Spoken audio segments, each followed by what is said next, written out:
Welcome and what is up, guys? Today we're gonna be working on the M3, the S54. We're gonna be doing some upgrades. First of them being, we're gonna take care of some Vanos work, which is we're gonna be upgrading the Vanos seals along with the Vanos Rattle kit from Beisan Systems. And one other major upgrade we're going to be doing today is we're going to be installing some cat cams. These are the 272, 280 cat cams, which will provide a substantial bump in power to the S54 motor. So that's a pretty exciting day today. So without further ado, let's jump right into things. All right, so first let's disassemble the valve cover, all the other components associated with this job. Let's fast forward to the part where we're actually taking care of the Vanos, because this is pretty standard procedure.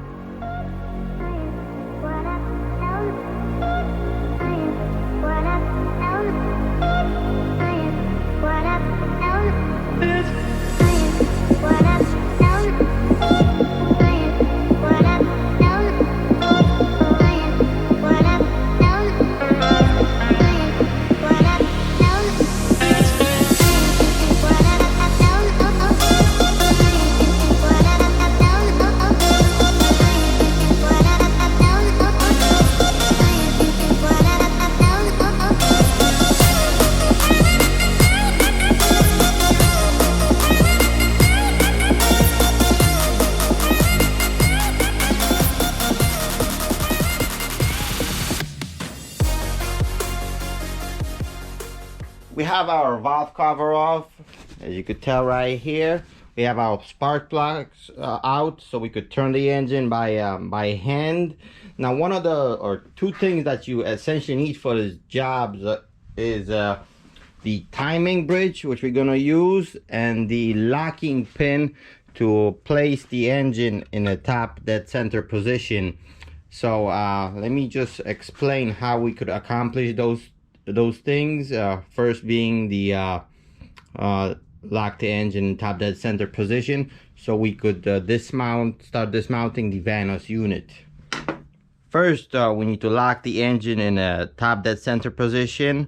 To do that, you have to crank the engine by hand. You could crank it either way, left counterclockwise or clockwise. To find the top dead center, what you want to look for is on the first cylinder, these lobes have to be pointing at each other at about 45-degree angle. And once they're close to that angle, you want to take your locking pin and stick it right there and feel for the slot when you're turning it. See, the lobes are closely getting to this position.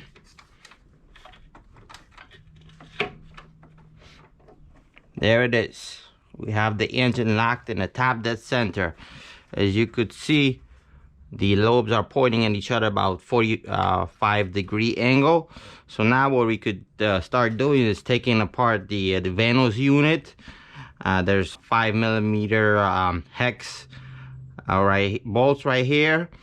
And this is a 10mm, so let's start disassembling this right as we speak. You'll have to take the timing chain guide and as well unbolt these over here. We have our Vanos bolts all taken out. There's one here, one here. There's a cross member that's here that we took out. There's about 3 on the bottom after we taken the valve body. So now what you could do is just take a rubber mallet and just tap it lightly. It's gonna start coming out.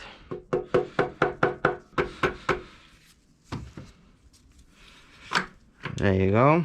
Here what you wanna do is it's held by these 7mm and 10mm reverse thread spleens that you wanna take out. So you wanna get your wrenches and take it out.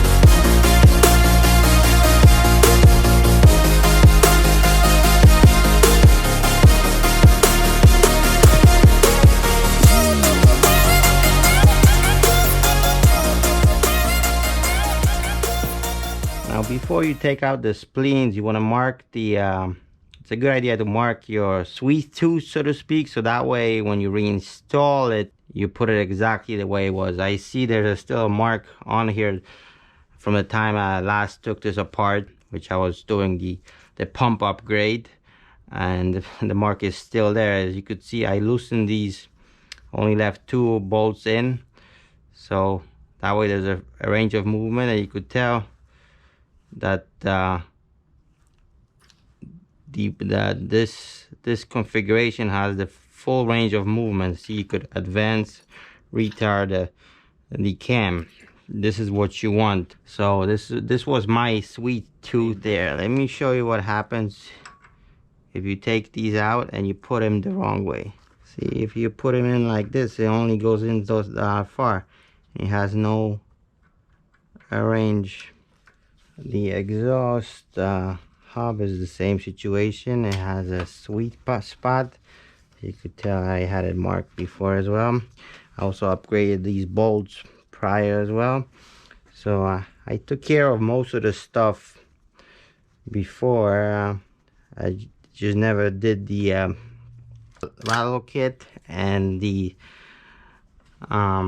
seals, which are probably due right now since I have close to 150,000 on the engine, and they never been changed. So when you're taking these out, I want to be careful because there's this washer or ring. I want to make sure that does not fall.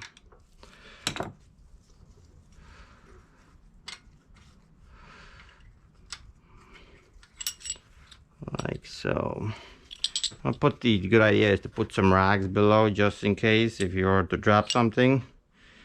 You don't have to take the oil pan out to fish it out, you know. All right, so we have our exhaust spleen here.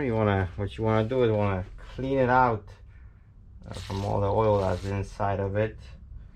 Reason being, that will give you a better feel of play in there, because if there's oil inside, it'll give you a false reading. So what you're looking to see if you have axial play, not side to side movement, but axial, in and out. If you could see, there's a little bit of play there. See, side to side movement is okay. It's designed to be there. It's needed. We don't want up in and out movement. So what you do is you take your kit that Beisan provides, you put the spleen in there. You take your, at first what you want to do is you want to notice how this lid is positioned, because this is Loctite in there, so it's not going to come off very easy. But you could see it's a little bit, it's almost flush, but a little bit less, maybe a couple thousandths below the surface of the outer ring. So that's what you want to look for when you reinstall it. Position the tool the tool in there. If you have a mallet, you want to tap it in there. You don't want to strip it, because like that. You want to take your impact wrench and you want to give it a quick jolt. I'm gonna try with this small one. I don't know if it's gonna work. If not, we'll move on to the air tools, you know.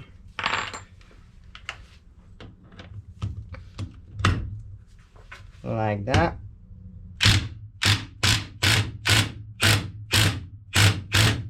It works, see? It's coming out. Look at that. That's the lid. See, that's all the Loctite that was in there. And what you want to do now is take all this out. So after you cleaned everything, you disassemble the whole thing. These are the parts that are staying. These are the old ring, this and the washer. These are the basin replacement pieces.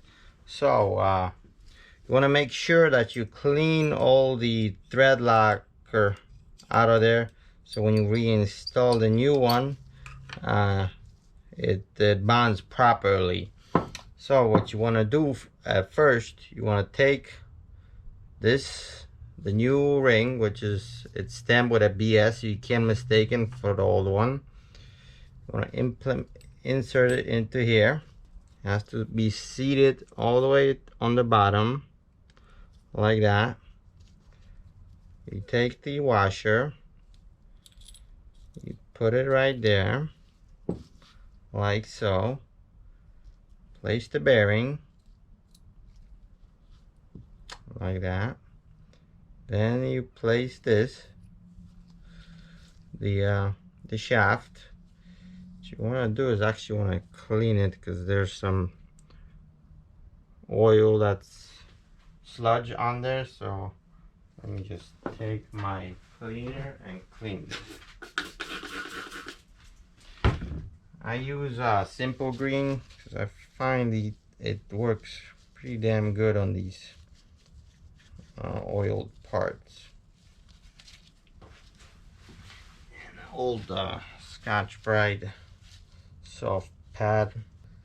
Then follow it up with some towel, and there it is. See, it cleaned off all the sludge.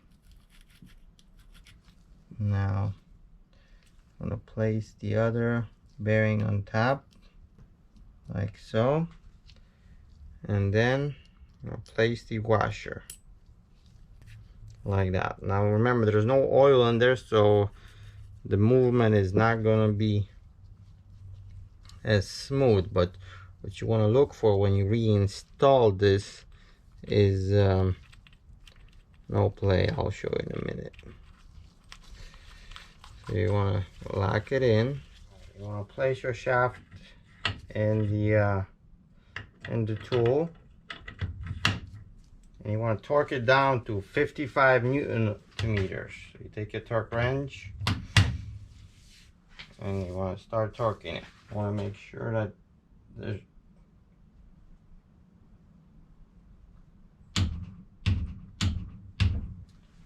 there it is, 55. Now you want to take the tool out,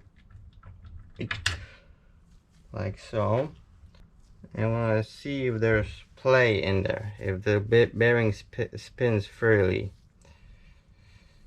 You see there's no play. The bearing spins, so that will, see, bearing spins freely. So that will conclude it right there. So what you need to do now is, if this was too tight, you will have to sand down the ring or the washer.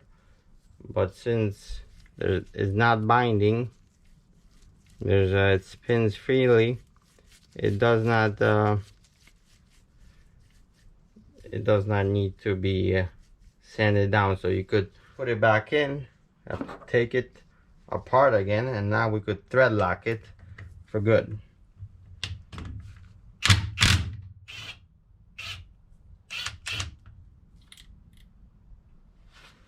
I want to clean it, and then what you want to do is put some thread locker on there, red one. That way there's no way this is coming out. I think I put more than enough on there. Thread lock it in there. Again, 55 Newton meters. Like that. 55 Newton meters right there. And be careful when you're taking the tool out not to damage the shaft. Okay, I'm gonna clean it like so. You want to check it again, make sure it still spins. Still spins, there's no movement. So the side to side movement is still there.